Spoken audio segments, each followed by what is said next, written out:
There's a guy named Jose Zamora that Buzzfeed had a really interesting story about. He was looking for a job for months.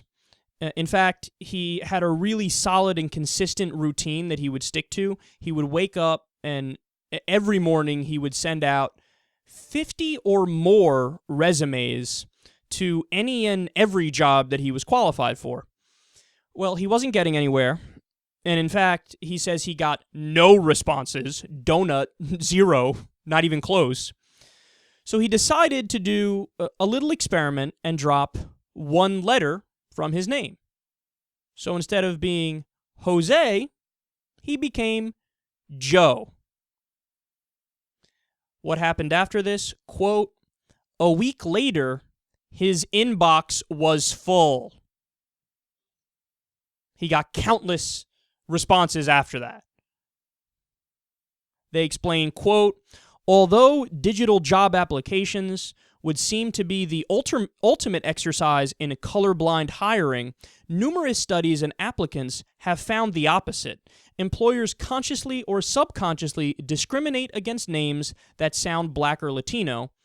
As reported by the New York Times, one much-cited study found that applicants with white-sounding names received 50% more callbacks than applicants with black-sounding names, a significant disparity.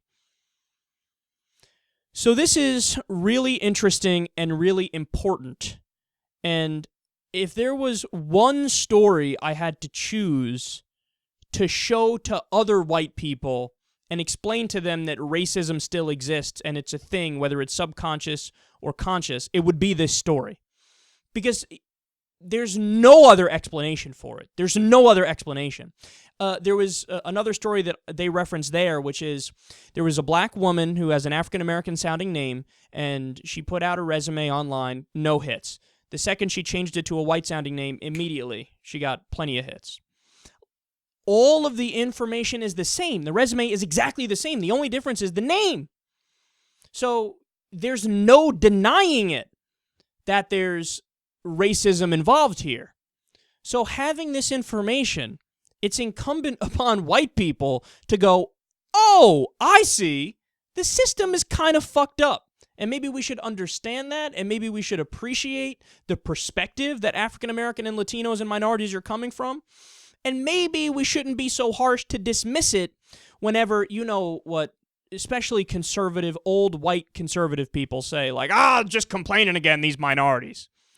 Well, no, the data shows that they actually have a reason to complain, and it makes sense to complain to try to fix the system and make it better so that we get rid of arbitrary discrimination like we're seeing right here.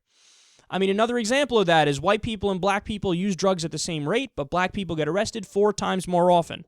That would be a racist criminal justice system, and we need to do reforms.